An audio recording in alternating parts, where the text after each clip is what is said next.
জামালপুরের মেলান্দহের বাংলাদেশ কৃষি উন্নয়ন কর্পোরেশন বিএডিসির উপসহকারী পরিচালক খন্দকার মোহাম্মদ আশরাফুল আলমের বিরুদ্ধে দুর্নীতি ও অনিয়মের অভিযোগে বিক্ষোভ করেছে সার গুদামে দায়িত্বরত শ্রমিকরা। বুধবার দুপুরে মেলান্দহ সার গুদামে বিক্ষোভ করেন বিক্ষুব্ধ শ্রমিকরা। পরে গুদামের সামনে থেকে বিক্ষোভটি বের হয়ে শিমুলতলা হয়ে আবার গুদামের সামনে এসে শেষ হয়।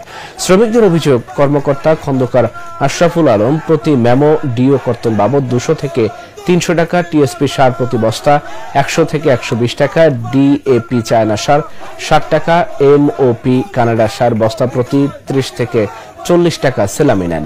অতিরিক্ত লোক নিয়োগের জন্য 60 টাকা করে হাতিয়ে নেন তিনি। এছাড়াও তিনি পচা সার জোর করে শ্রমিকদের দিয়ে ট্রাকে করে ডিলারদের দেন। এসব টাকা লেনদেন নিয়ে প্রতিনিয়ত ঝগড়া লেগে থাকে। শ্রমিকদের সাথে প্রতিনিয়ত খারাপ ব্যবহার করেন ও ন্যায্য পাওনা ঠিক মতো দেন নাই কর্মকর্তা। মেলান্দহ বিএডিসির দুর্নীতিবাজ কর্মকর্তার পদত্যাগ ও তদন্তের মাধ্যমে শাস্তির দাবি করেন বক্তারা। তবে এসব অভিযোগ অস্বীকার করেছেন অভিযুক্ত ওই কর্মকর্তা। আশরাফুল স্যার এটা কালামালের 100 টাকা বস্তা দিয়ে এটা তোমরা প্রতিবাদ করবে যাই, তাহলে তোমরা এটাই তোমরা হয় কাজ করো হয় না করো, তোমরা যাও গা, অসুবিধা নাই। আশরাফুল অফিসার আমি বেটেছি সার্ভিসে দিয়ে দিবতে আছে, বেটেছি সার্ভিসে দিয়ে দিবতে আশরাফুল স্যার কলকাতা নিয়োগে আইছে। এই আশরাফুল স্যার আমার দিয়ে কম বস্তা করলে গাড়ি মারা, তারপর আপনার কেক বস্তা নষ্ট বস্তা ভিজে গেছে, এই বস্তা বাধ্য তোমার গাড়ি মারতে হয়।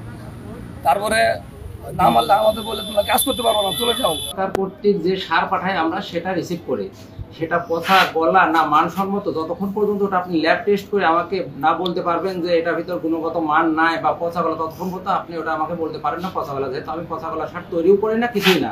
সরকার যেটা বিদেশ থেকে আমদানি করে সেটা আমাদের এখানে জাহাজ আসে, জাহাজ থেকে যখন ট্রাকে বা আসে আমরা সেটা গুদামজাত করে, গুদামজাত করার পর ডিলারকে সেভাবে ডিলারের বরাদ্দ অনুসারে মন্ত্রণালয় থেকে বা ডিসি অফিস কর্তৃক যে বরাদ্দটা হয় বরাদ্দ অনুসারে আমরা সেটা ডিডি বা পে অর্ডার নিয়ে আসে অফিসে। যখন ডিএডি বা এডি স্যার যখন ওটা ডিডি বা পে অর্ডার কাটে তার মধ্যে আমরা সরবরাহ করি। এখানে লেবারের প্রেশার ক্রিয়েটের কোনো আমাদের নেই। আমি যেমন সরকারি কর্মকর্তা বেতন পাই, লেবার ডিলার কর্তৃক মাল বা পরিবহন ঠিকাদার কর্তৃক মাল লোড আনলোডের উপর ভিত্তি করলে সে নামালে পয়সা পাবে, না নামালে না পয়সা পাবে। এখানে আমার প্রেশার ক্রিয়েটের উপর তার নামানো না নামানোর কোনো কিছু যায় আসে না। সে যেহেতু লেবার, তার দিন হাজিরা কোনো কিছু নাই, সে প্রোডাকশনের উপর পয়সা, তাহলে সেখানে সে নামালে পয়সা পাবে, না নামালে না পয়সা পাবে। আর আমাদের এখানে ডিডি বা পে অর্ডার ছাড়া নগদ অর্থের বিনিময়ে আমরা সার বেচা কেনা করি না।